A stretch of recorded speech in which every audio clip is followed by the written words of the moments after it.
नमस्कार, मैं हूं बिलाल मलिक और आप देख रहे हैं मेरे साथ पूछता है उत्तर प्रदेश। जी हां, पूछता है उत्तर प्रदेश कार्यक्रम में आज हम बात करेंगे कि कोरोना काल में कितना प्रभावित हुआ व्यापार। क्या तेज गति से व्यापार चल रहा है या फिर धीमी गति हुई है व्यापार की। जिस तरह से पूरा कोरोना काल के चलते लोगों को परेशानियों का सामना करना पड़ा और उसके बाद व्यापार पर इसका कितना असर देखा गया है, क्योंकि कोरोना काल के चलते लॉकडाउन लगाया गया। उसके बाद जो छोटे उद्योग थे उनसे लेकर बड़े उद्योगों पर यहां पर जो है असर देखने को मिला। उद्योग प्रभावित हुए हैं, लोगों को रोजगार की समस्या भी खड़ी हुई है। अब सवाल यह है कि आखिरकार उद्योगों में यहां पर अगर व्यापार की बात की जाए, कितनी तेज गति से वापसी कर रहा है या फिर वही धीमी गति चल रही है। कितना प्रभावित कोरोना काल में पूरा व्यापार हुआ, चाहे वो किसी भी प्रकार का और किसी भी चीज का व्यापार क्यों ना हो, कितना असर इस व्यापार पर पड़ा है। क्योंकि कोरोना काल के चलते सभी को प्रभावित किया इस पूरे कोरोना काल ने, पूरी दुनिया में और हमारे देश में भी इसका असर देखा गया है। लोग प्रभावित हुए, व्यापार प्रभावित हुए, रोजगार प्रभावित हुए यहाँ पर। और इसी को लेकर आज विस्तार से हम इस प्रोग्राम में यहाँ पर चर्चा करेंगे। खास चर्चा में शामिल होने के लिए मेरे साथ भी कुछ खास मेहमान सीधा लाइव जुड़ रहे हैं, उनसे भी आपका तारुफ कराते हैं। एनके श्रीवास्तव हैं, प्रबंधन सलाहकार एवं सामाजिक कार्यकर्ता हैं। एनके श्रीवास्तव जी, आपका बहुत बहुत स्वागत है। अनवर अली, नगर अध्यक्ष व्यापार मंडल के रामपुर से हमारे साथ सीधा जुड़ रहे हैं। अनवर जी, आपका भी बहुत बहुत स्वागत है। और अनु खान है, अध्यक्ष नेफोमा के, आपका भी अनु जी बहुत बहुत स्वागत है। आप सभी मेहमानों का एक बार फिर से बहुत बहुत स्वागत है लोकमंच पर। और सर, सबसे पहले सवाल एनके श्रीवास्तव जी मेरा आप ही से है। जिस तरह से कोरोना काल चल रहा है, हर चीज को प्रभावित किया इस कोरोना काल ने, तो व्यापार कितना प्रभावित हुआ है?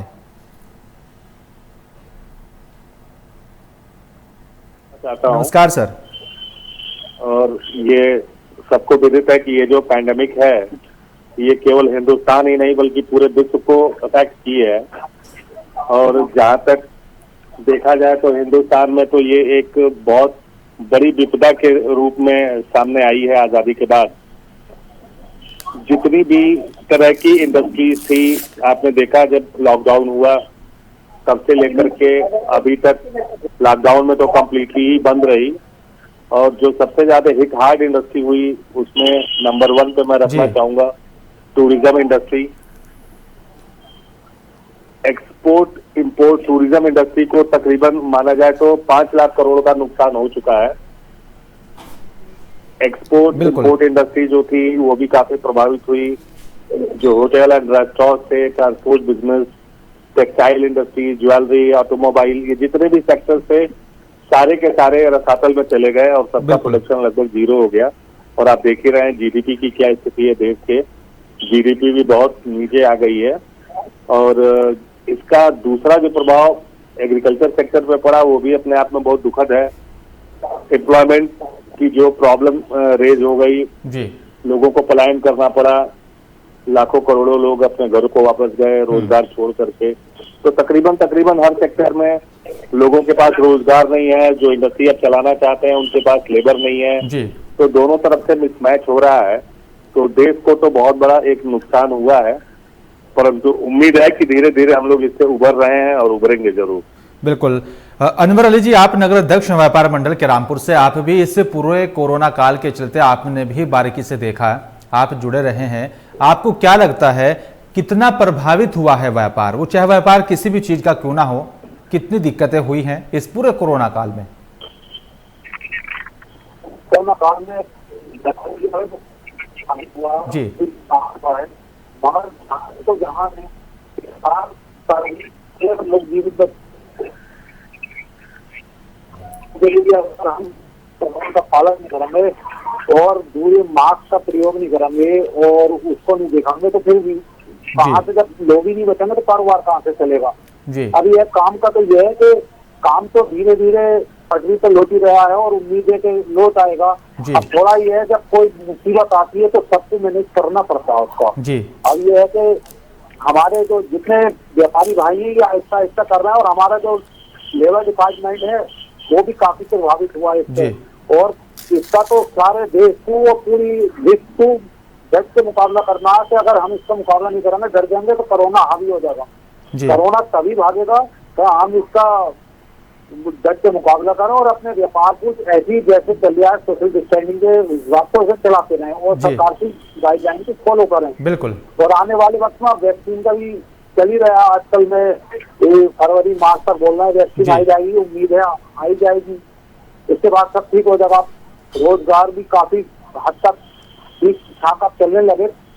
बंद होने से तो रोजगार चलना बेहतर है ना, पहले तो पूरा बंद ही था, चल रहा तो इससे थोड़ा थोड़ा पटरी पे आ जाएगा। थोड़ा नुकसान तो बहुत हुआ व्यापारी वर्ग का, लेबर वर्ग का और सारे जी। कारोबारी का ही मतलब बहुत बड़ा नुकसान हुआ। फैक्ट्री में भी दिक्कत है, जी। हर चीज भी बंद हुई जिससे तो हर चीज आने वाले समय में बिल्कुल, और देखना यही होगा अब कि कितनी जल्दी हम सब वापसी करते हैं और सरकार का कितना सहयोग यहाँ पर पूरे व्यापारियों को मिलता है और फिर एक बार फिर से जो उद्योग यहाँ पर जो है प्रभावित हुए वो वापसी करेंगे। अनूप खान जी, आपको क्या लगता है कितना प्रभावित हुआ है पूरा व्यापार इस कोरोना काल में और किस तरह से लोगों को दिक्कतों का सामना करना पड़ा और कितनी तेजी गति से या फिर धीमी गति से वापसी कर रहा है पूरा व्यापार? धन्यवाद फिलहाल जी। हम आपके चित्रों के माध्यम से कहना चाहेंगे कि और आपको बधाई देना चाहेंगे सबसे पहले कि आपके चैनल ने ये दिखाने के लिए इतनी हिम्मत करी कि बाकी चैनल तो दिखाई नहीं रहे हैं कि आम जनजीवन का क्या हाल है। आज के दौर में सिर्फ व्यापारी ही नहीं, जी, व्यापार के अलावा आम जनजीवन अस्त व्यस्त है। जी। आप व्यापारी से पूछें, आप नौकरी करने वाले से पूछें, आम घर में गृहिणी जो काम कर रही है आप उससे पूछें, आप पढ़ने वाले बच्चे से पूछें, सभी कोरोना काल में परेशान हुए हैं। जी। और जिस हद तक सरकार को सुविधाएं देनी चाहिए थी उस हद तक सुविधाएं नहीं मिल पाई हैं कि आप देखेंगे 1 साल हो गया है और 1 साल में अभी भी वैक्सीन का कहीं का पता नहीं है। लाखों करोड़ों लोग कोरोना की चपेट में हैं, परेशान हैं और जो हॉस्पिटल है हॉस्पिटल से लूटे जा रहे हैं और कई लोगों की अव्यवस्था के कारण मौत हो जाती है।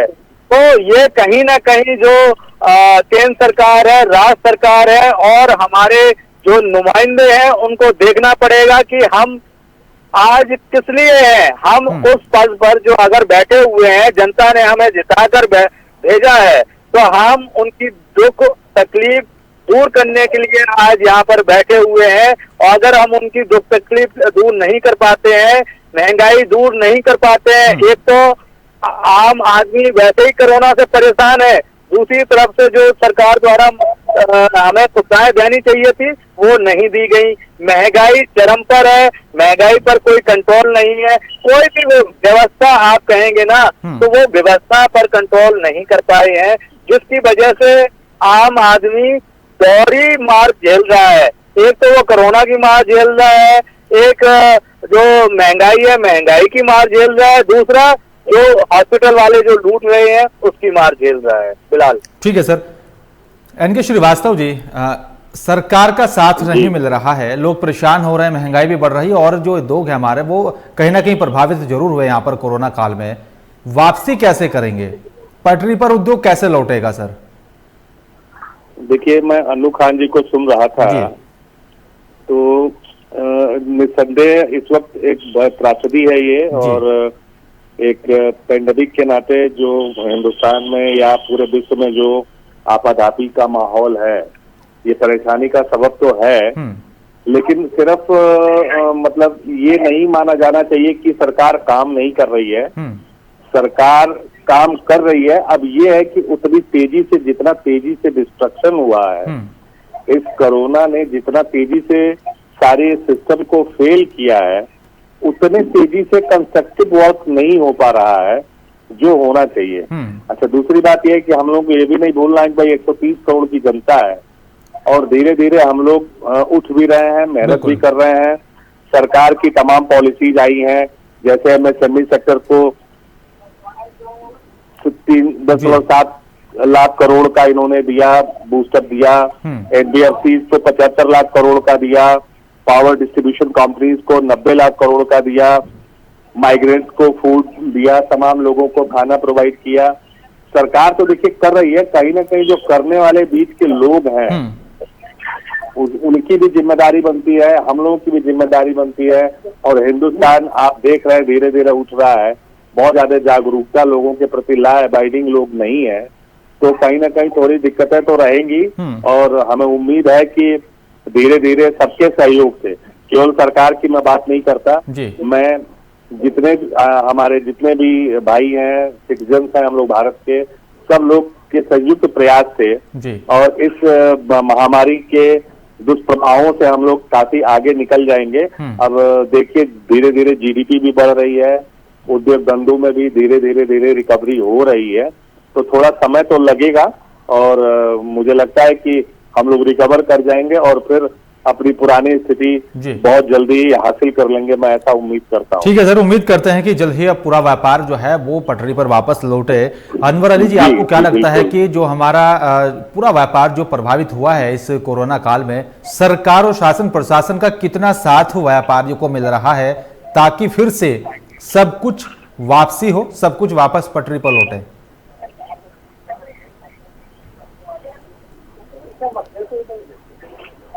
अनवर अली जी, आपको मेरी आवाज मिल रही है? हाँ, आ रही है भाई। अनवर जी, किस तरह से आप देखते हैं इसे पूरे जो है कोरोना काल को, कोरोना काल में जो व्यापार हमारा प्रभावित हुआ है, आपको क्या लगता है सरकार शासन प्रशासन का व्यापार को कितना साथ मिल रहा है और कब तक वापसी होगी, कब तक वापस लौटेगा पूरा व्यापार अपनी पूरी तेजी गति से पटरी पर? देखिए बिलाल मलिक साहब, पहले मैं आपका धन्यवाद करना चाहता हूँ और फिर इस चैनल का भी धन्यवाद करना चाहता हूँ। ये जो हमारे शुक्रिया सर, इन्होंने हमें विदेश से निकाला, इनका भी धन्यवाद करना चाहते हैं। और कोरोना में ये जो मेरे बड़े भाई बोल रहे थे अभी कि ये हुआ, सर गवर्नमेंट ने अपनी बहुत अच्छी भूमिका निभाई है। अगर गवर्नमेंट भूमिका नहीं निभाती तो महामारी बहुत भयंकर रूप ले लेती। अब गवर्नमेंट का जो करने का काम था, गरीबों को मुफ्त में अनाज दिया, काफी सुविधाएं दी और हमारे जो डॉक्टर लाइन है उसमें पूरी मेहनत से उन्होंने काम किया। सिर्फ इसलिए हमारी गवर्नमेंट ने जब अच्छी नीति बनाई, अच्छे काम करे, तभी तो ये हुआ। और इसकी बात कारोबार की। हेलो जी जी, आपकी आवाज आ रही है सर, अपनी बात पूरी कीजिए।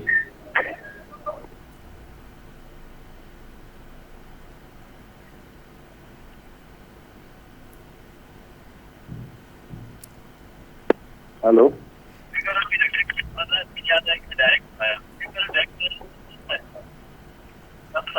बिल्कुल सर, उम्मीद करते हैं अनवर अली जी की लगातार जो है जिस तरह से समर्थन भी मिला है और अब देखना होगा कि व्यापारी जिस तरह से लगातार मेहनत भी कर रहे हैं, व्यापार जो प्रभावित हुआ वो वापसी कब तक करेगा। एनके श्रीवास्तव, एक सवाल हो रहा है यहाँ पर, जिस तरह से कोरोना काल से लोग लगातार परेशान हुए, व्यापार भी प्रभावित हुआ है, तो दूसरी तरफ महंगाई से भी लोग परेशान हुए हैं, महंगाई से भी लोगों को त्रस्त हुए यहाँ पर। तो इन सबको देखते हुए सरकार और अच्छा क्या कुछ प्लान कर रही है ताकि सबको ध्यान में रखते हुए एक अच्छी पॉलिसी और उतारी जाए और जल्द से जल्द इस पूरी महामारी के साथ साथ इस पूरे व्यापार और साथ ही जो महंगाई चरम पर है उससे भी निजात मिल सके? देखिए, मैं बिलाल जी इसमें ये सिर्फ कहना चाहता हूँ कि ये अर्थशास्त्र का बहुत एक फेमस प्रिंसिपल है, सिद्धांत है जी, कि जब डिमांड बढ़ती है और सप्लाई घटती है तो प्राइसेस अपने आप बढ़ जाते हैं। बिल्कुल ठीक है। उद्योग धंधे एकदम बंद हो गए थे, हर तरफ से उनका प्रोडक्शन डाउन हुआ और जब प्रोडक्शन डाउन हुआ तो सप्लाई कम हो गई जी। अभी भी उद्योग धंधों में उतना प्रोडक्शन नहीं हो रहा है। तो अच्छा, डिमांड 130 करोड़ की जनता का जो डोमेस्टिक डिमांड है वो तो एज इट इज ही रहा। हमें सब्जी खानी है तो खानी है, हमें भाई देखिए जो किसानों का नुकसान हुआ, खड़ी फसल बर्बाद हो गई, कोरोना के नाते काट नहीं पाया, हार्वेस्ट नहीं कर पाए, तो इन सबका जो इम्पैक्ट है अब वो थोड़ा महंगाई पे आएगा। तो इसमें बहुत घबराने की चिंता करने की बात नहीं है, ये एक समसामयिक है, एक टेम्पररी फेज है और मुझे लगता है कि इससे भी हम लोग बहुत जल्दी उभर जाएंगे। और जैसे ही प्रोडक्शन लेवल बढ़ेगा जी, सप्लाई मतलब अभी डिमांड और सप्लाई के बीच में बहुत बड़ा गैप है, तो उस गैप के नाते ऐसे जैसे प्याज के रेट हाई हो रहे हैं जी, पीछे से जब मान लीजिए सप्लाई नहीं आ रही है तो इसलिए हाई हो रहा है, तो ठीक है थोड़ी सी दिक्कत तो है।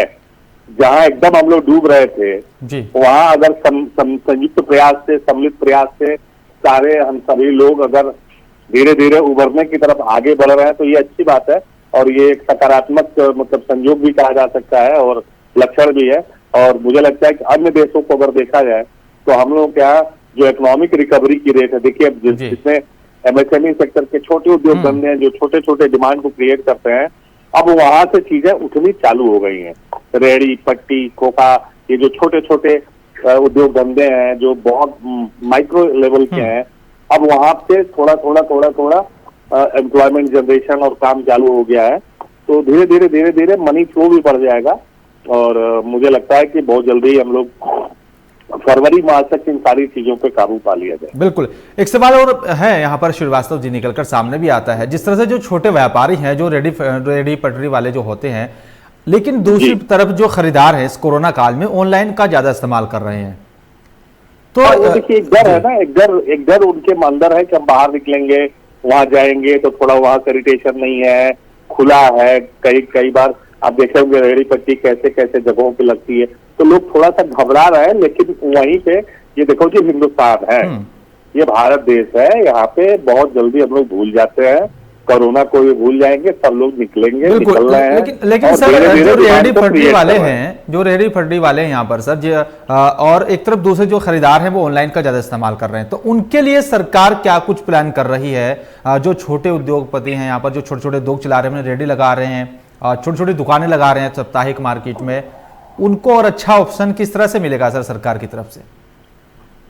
देखिए इस पे सरकार की जो नीति है अभी तो मतलब मुझे लगता है कि जो व्यापार करने का जो तरीका है वो भी थोड़ा थोड़ा चेंज हो रहा, परिवर्तित हो रहा है। और ऑनलाइन व्यापार से जो छोटे मझोले व्यापारी हैं, छोटे व्यापारी हैं, वो थोड़ा सा परेशान तो जरूर हो रहा है, लेकिन ऐसा नहीं है, उनका जो बिजनेस शेयर था वो ऑलमोस्ट बहुत थोड़ा सा डिक्लाइन हुआ है, वो भी कवर अप हो जाएगा। अभी और कोई कारण नहीं है, सिर्फ लोग बच रहे हैं कि मैं घर से बाहर ना निकलूं और चीज हमारे घर पे आ जाए। बिल्कुल। जबकि देखिए अगर समझने की बात है, इन्फेक्शन जाने से भी हो सकता है और जो पैकेट आ रहा है उससे भी हो सकता है, कोई बहुत बड़ी बचत नहीं है, लेकिन ये सिर्फ एक साइकोलॉजिकल फेनोमेना है और मुझे लगता है कि ये भी धीरे धीरे ठीक हो जाएगा। देखिए जो अब सब्जी मान लीजिए हम ऑनलाइन मंगा रहे हैं, तमाम चीजें ऑनलाइन मंगा रहे हैं, उत्पाद की दुकान को उपलब्ध है, जब धीरे धीरे लोग निकलना चालू करेंगे तो ले लेंगे, नजदीक से ही लेंगे, क्योंकि यहाँ तो सबको छोटे क्वांटिटी में बाई करने की आदत है, तुरंत चाहिए। बिल्कुल। चाय की पत्ती अभी खत्म हो गई तो अभी चाहिए, तो नजदीक की दुकान पे जाएंगे, तो थोड़ा सा ये है, बट अभी थोड़ा लोग अवॉइड कर रहे हैं, मुझे लगता है। ठीक है सर। अनूप खान जी, आपको क्या लगता है, जिस तरह से ऑनलाइन को भी बढ़ावा मिला है इससे कोरोना काल में, क्योंकि लोगों में एक डर है, भय का माहौल है कि अगर मार्केट में जाएंगे तो कुछ भी हो सकता है, क्योंकि कोरोना संक्रमित लगातार जो है आंकड़ा भी बढ़ा है, तो लेकिन जो छोटे व्यापारी हैं तो उनका आने वाला कल कैसे होगा सर? देखिए अपने हिंदुस्तान में सबसे ज्यादा जो व्यापारी हैं, रेडी फैक्ट्री वाले हैं, ग्रोसरी शॉप्स हैं और अलग अलग तरीके से अपना व्यापार करते हैं, तो उनके लिए जरूरी ऐसा नहीं है कि हम भी जाते हैं जी, वो प्रोफेशन है जो हमें लेना है, मास्क लगाना है, हमें सैनिटाइजर साथ में रखना है और बार बार उसको जहाँ जाएंगे, घर आएंगे, नहाएंगे, तो वो सारी चीजें ध्यान में रखना है तो कोरोना नहीं होगा। तो ऐसा सोच रहे हैं कि हम घर पे बैठे रहेंगे और उससे नहीं होगा, तो ऐसा तो नहीं है। जो लोग घर में बैठे हुए हैं और जो ऑनलाइन मंगाते हैं उनको भी कोरोना हो जाता है। तो बिल्कुल हमें ये सारी चीजें सोचनी है कि जो व्यापार है, जो छोटे दुकानदार हैं, उनकी रोजी रोटी भी चलती रहे। तो हम उसको ध्यान में रखते हुए वो जो सरकार द्वारा गाइडलाइन है उसके तहत काम करें, तो उनका व्यापार भी चलता रहेगा और हम लोग भी बीमार भी नहीं होंगे। तो आपको क्या लगता है और आप सरकार से क्या उम्मीद करते हैं कि सरकार क्या कुछ प्लान लेकर के आए? जो छोटे व्यापारी हैं, जो जैसे कि रेडी फडी वाले होते हैं, जो साप्ताहिक मार्केट में पहुंचते हैं, उनको क्या कुछ और उम्मीदें हैं सरकार से? वो क्या चाहते हैं कि इसको कोरोना काल में उनको नुकसान हुआ उसकी कैसे भरपाई होगी और सरकार क्या कुछ प्लान करे इन सभी के लिए? देखिए मेन तो ये है कि जो कागजों में नियम कायदे कानून बन जाते हैं वो जमीनी स्तर पर बहुत कम कामयाब होते हैं और उनको मनमाया जाता है।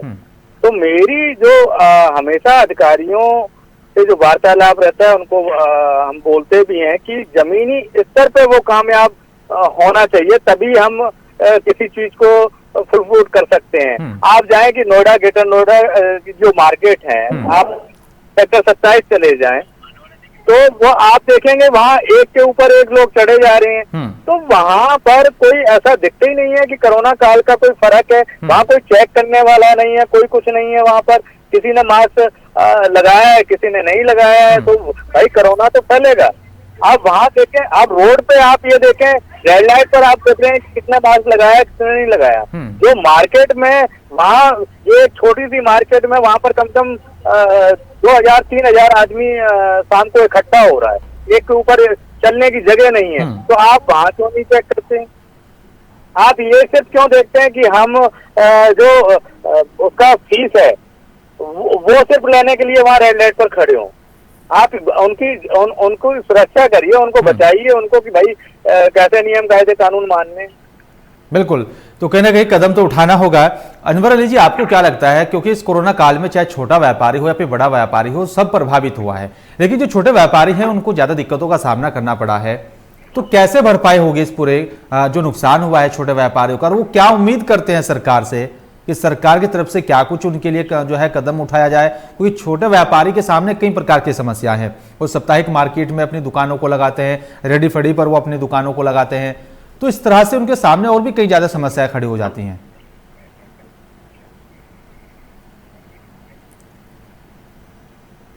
अनवर अली जी, आपको मेरी आवाज मिल रही है? अनवर जी, आप मुझे सुन पा रहे हैं? तो तकनीकी खराबी के चलते हमारा संपर्क टूट गया है। तो लेकिन सवाल यही है कि आखिरकार कोरोना वापसी में जो अब लगातार व्यापार हो रहा है वो कितनी तेज गति से हो रहा है, और फिर देखना यह भी है कि आखिरकार सरकार जो प्लान लेकर के आई है वो कितना प्रभावित हो रहा है और उस प्रभाव डालेगा। एनके श्रीवास्तव जी, एक सवाल और है यहाँ पर, व्यापार के साथ साथ जो मजदूर तबका है उसको भी कई प्रकार की दिक्कतों का सामना करना पड़ रहा है। एक प्रांत में काम करते थे, दूसरे प्रांत में वो रहते थे, इस तरह के फिर उनकी घर वापसी हुई, लेकिन समस्या उनके सामने भी रोजगार को लेकर भी है। तो समस्या का भी समाधान कैसे हो रहा है और किस तरह से होगा आने वाले कल में? देखिए, मुझे लगता है कि आजादी के बाद जब भारत पाकिस्तान का बंटवारा हुआ था तो उसके बाद का सबसे बड़ा पलायन ये हुआ है कोरोना काल जी। इसमें कोई दो राय नहीं है, और इसमें भी कोई दो राय नहीं है कि ये जो पैंडेमिक है ये बहुत घातक है जी। और अभी भारत में हम लोग इसको बहुत हल्के में ले रहे हैं। और मुझे तो लगता है कि जब मैं रूरल एरियाज में जाता हूँ तो लोग कहते हैं अरे सर्दी खांसी को ही तो कोरोना कहते हैं, ठीक है। तो मतलब they are taking it very lightly, बहुत ही आराम से इसको ले रहे हैं। तो अभी देखिए 2-3 प्रायोरिटीज बहुत जरूरी हैं। सबसे पहली तो प्रायोरिटी है अपने जान को बचाने की, जिंदा रहने की। बिल्कुल, जिंदा रहेंगे तभी हम रोजगार करेंगे, कुछ भी करेंगे। बिल्कुल। तो नंबर 1 प्रायोरिटी जान बचाने की है। नंबर 2 प्रायोरिटी फिर उसके बाद आता है लिवलीहुड का, रोजगार का। बिल्कुल। तो अभी जो हम लोग तो इंडस्ट्रियल जगत में जुड़े हुए हैं, देख रहे हैं अभी जो धीरे धीरे जो वापसी कर रहा है इंडस्ट्री सेक्टर, तो जो माइग्रेंट लेबर थे वो धीरे धीरे अब वापस आने लगे हैं। मुझे लगता है कि 25 से 30% लोग आ गए हैं, और जो बाकी के लोग हैं थोड़ा धैर्य तो देखो जी रखना पड़ेगा। बिल्कुल। अब मान लीजिए हम ही लोग हैं कहीं रास्ते में फंस गए हैं, बिल्कुल, तो कुछ भी नहीं मिलेगा। अब हमें याद है कुल्लू से हम मनाली से आ रहे थे, लैंडस्लाइडिंग हो गई, वहाँ 8 घंटे तक बिना चाय पानी नाश्ता खाने के हम लोग पड़े रहे, तो थोड़ा बर्दाश्त तो करना पड़ेगा। बिल्कुल। लेकिन ये है कि ऐसा नहीं कहा जा सकता कि हम लोग उद्योग धंधे के में जो लोग हैं, इंडस्ट्रियलिस्ट हैं या सरकार है, इनके बारे में नहीं सोच रही है। सब धीरे धीरे एक्टिव हो रहे हैं, सारी पॉलिसीज भी बन रही हैं, और मुझे लगता है कि थोड़ा सा अब हम लोगों को सोच बदलना पड़ेगा। स्वरोजगार की बात भी सोचनी पड़ेगी, ये माइग्रेशन कम करने पड़ेंगे। सरकार को कुछ ऐसी पॉलिसी जरूर बनानी पड़ेगी कि जो इंटर स्टेट मूवमेंट हो रहा है ना, वो रुके। बिल्कुल। अब जैसे उत्तर प्रदेश है, उत्तर प्रदेश की का मैं रहने वाला हूँ, मैं सिर्फ ये कहना चाहता हूँ, निवेदन करना चाहता हूँ जो सत्ता में लोग हैं कि ऐसी पॉलिसी बनाए जो सेक्टोरियल डेवलपमेंट हो, हर जिले का विकास हो, लोगों को इधर से उधर ना भागना पड़े। और ये जो लेबर फोर्स है ना, यही हम लोगों की ताकत है। बिल्कुल, इसका अगर हम लोगों ने उचित इस्तेमाल कर लिया तो मुझे लगता है कि हिंदुस्तान में उत्तर प्रदेश नंबर 1 पोजीशन पे आ जाएगा। बिल्कुल, और कहीं ना कहीं सरकारों को सोचना होगा। बिल्कुल सर, बिल्कुल सोचना पड़ेगा, केंद्र सरकार को भी और प्रदेश सरकार को भी। मैं तो आपके इस मंच के माध्यम से माननीय मुख्यमंत्री जी का ध्यान आकृष्ट कराना चाहता हूँ कि सारे जो हीरे छिपे हैं प्रदेश में, वो अन्य जगहों पे जा करके मोती उगलना है, पैसे जनरेट करना है अदर स्टेट के लिए, और अपने स्टेट का विकास नहीं हो पा रहा है। तमाम उद्योग धंधों को यहाँ पे लाने का काम करें, लगाने का काम करें, कुटीर उद्योग यहाँ पे डेवलप हो। तमाम बहुत पोटेंशियल है उत्तर प्रदेश में, और हम लोग बहुत ही कारगर तरीके से बाहर के लोग यहाँ के काम कर सकते हैं। ऐसा माहौल हम लोग बना सकते हैं, लेकिन इसको सरकार को पहल करना पड़ेगा। बिल्कुल, सरकार को पहल करनी होगी, रोजगार के अवसर जो हैं वो देने होंगे, तभी जाकर एक दूसरे प्रांत के लोग भी यहाँ पर आकर काम कर सकते हैं और यहाँ के जो युवा हैं उनको भी रोजगार मिलेगा। बिल्कुल, अनु खान जी आपको क्या लगता है? मैं बिलाल जी थोड़ा सा एक चीज कहना चाहता हूँ, सिर्फ रोजगार का अवसर नहीं देना पड़ेगा, यहाँ काम करने का माहौल बनाना पड़ेगा। बिल्कुल, यहाँ आमूलचूल परिवर्तन की आवश्यकता है। देखो जी, हम लोग तो जुड़े हुए हैं और हम लोग देखते हैं कि कितनी कठिनाइयां हैं, कितनी परेशानियां हैं व्यापारी वर्ग के सामने, कितने लीगल कंप्लायंसेज हैं, कितनी प्रॉब्लम्स हैं। बिल्कुल, सबको बहुत ईज डूइंग में ला करके या विश्वास दिलाना होगा व्यापार जगत में लोगों को कि आप प्रदेश में आइए, आप यहाँ पे निर्बाध रूप से अपना काम करें, कोई प्रॉब्लम नहीं है। यहाँ सस्ती लेबर आपको उपलब्ध है, सारी चीजें उपलब्ध है, इंफ्रा उपलब्ध है, आप काम करें तो देखिए क्यों नहीं लोग आएंगे। बिल्कुल, फर्स्ट क्लास यहाँ के सारे लोग यहीं पे इन्वॉल्व हो जाएंगे। बिल्कुल, तो दूसरे प्रांत में जाने की भी आवश्यकता लोगों को नहीं होगी। अनु खान जी, आपको क्या लगता है इस पूरे कोरोना काल में मजदूर तबका कितना प्रभावित हुआ है और कितनी तेज गति से वापसी कर रहा है?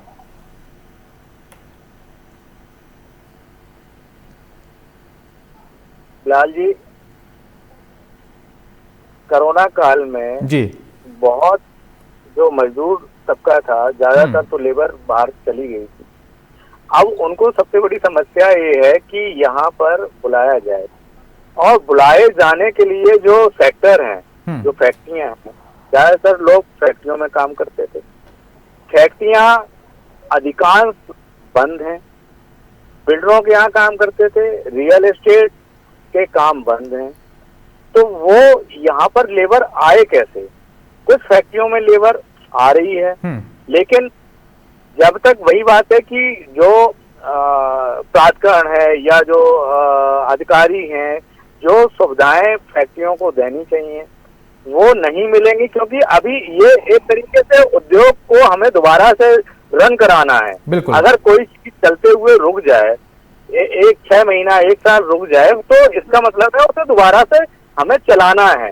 दोबारा चलाने के लिए पूरा सिस्टम चलाना पड़ेगा। जो सिस्टम है उसको जो फैक्ट्री ओनर्स हैं उनको रियायत देनी पड़ेगी। कल हम आपको वाकया एक बताते हैं, हम एक फैक्ट्री में बैठे थे सेक्टर 59 में जी। अब जो पहले क्या होता था, नगर निगम वगैरह जो सारी चीज बनी हुई है प्राधिकरण, वो कूड़ा जो है वो फ्री ऑफ कॉस्ट उठाते थे। अब जबकि हमने फैक्ट्री वाले से बात करी, कह रहा सर हम इनकम टैक्स देते हैं, जीएसटी देते हैं, सर्विस टैक्स देते हैं, सारी चीजें हम देते हैं गवर्नमेंट को, फिर भी वो कहता है कि वो जो वेंडर आए और हमसे कहते हैं सर हमको 3000 रुपए महीना देना पड़ेगा पूरा उसको देने के लिए। तो अब आप बताइए कि जो प्राधिकरण वेंडरों को लगाया गया है कूड़ा उठाने के लिए, और फैक्ट्रियों से कूड़ा निकलता क्या है, ज्यादातर कूड़ा ऐसा होता है जो कच्चे होते हैं, कागज होता है, उससे वो व्यापार करते हैं, वो करोड़पति बन रहे हैं जो कूड़ा उठाने वाले हैं।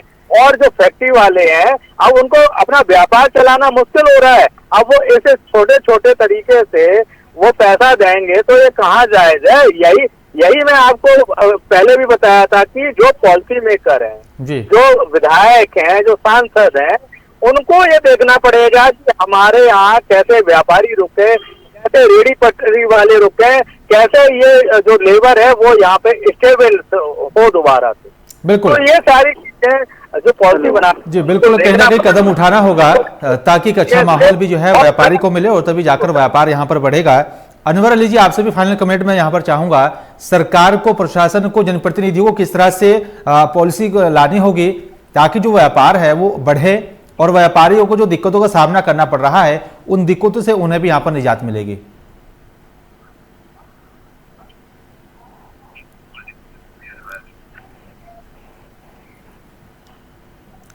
लगता है हमारा संपर्क नहीं हो पा रहा है, लेकिन एनके श्रीवास्तव जी, आपसे फाइनल कमेंट मैं चाहूंगा। सरकार को क्या ऐसी पॉलिसी लानी पड़ेगी और किस तरह से पॉलिसी लानी चाहिए ताकि जल्द से जल्द अब कोरोना काल जो चल रहा है उसमें वापसी हो, व्यापारियों को जो है जो समस्याएं हो रही उसका समाधान मिले और जो मजदूर तबका है उसकी भी जल्द से जल्द वापसी होनी चाहिए? Sir, final comment. देखिए, इसके लिए बहुत शॉर्ट टर्म पॉलिसी तो नहीं सरकार बना सकती है, तुरंत कोई जादू तो नहीं किया जा सकता है। एक लॉन्ग टर्म पॉलिसी बनानी पड़ेगी और कहीं ना कहीं 3 सेक्टर्स अपने यहाँ है, कुटीर उद्योग, इंडस्ट्री और एग्रीकल्चर। तीनों में भगवान की दया से यहाँ तो बहुत अच्छा स्कोप है। तीनों को लेकर के एक बहुत बेस्ट पॉलिसी बनानी पड़ेगी। टूरिज्म भी है अपने यहाँ, तो इन सबका एक मुनंजा लेकर के गवर्नमेंट को एक लॉन्ग टर्म पॉलिसी बनानी होगी और सभी लोग रुकेंगे और मुझे लगता है कि काफी लोग रुक भी रहे हैं। और हाँ, हम लोगों को भी जागरूक होना पड़ेगा थोड़ा स्वरोजगार की तरफ।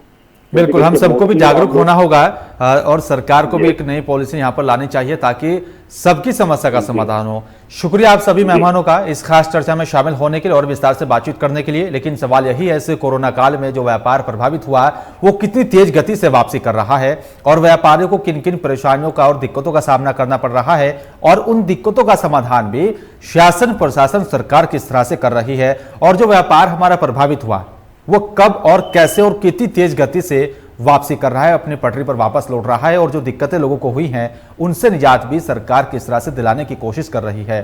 फिलहाल मेरे साथ सिर्फ इतना ही। नमस्कार।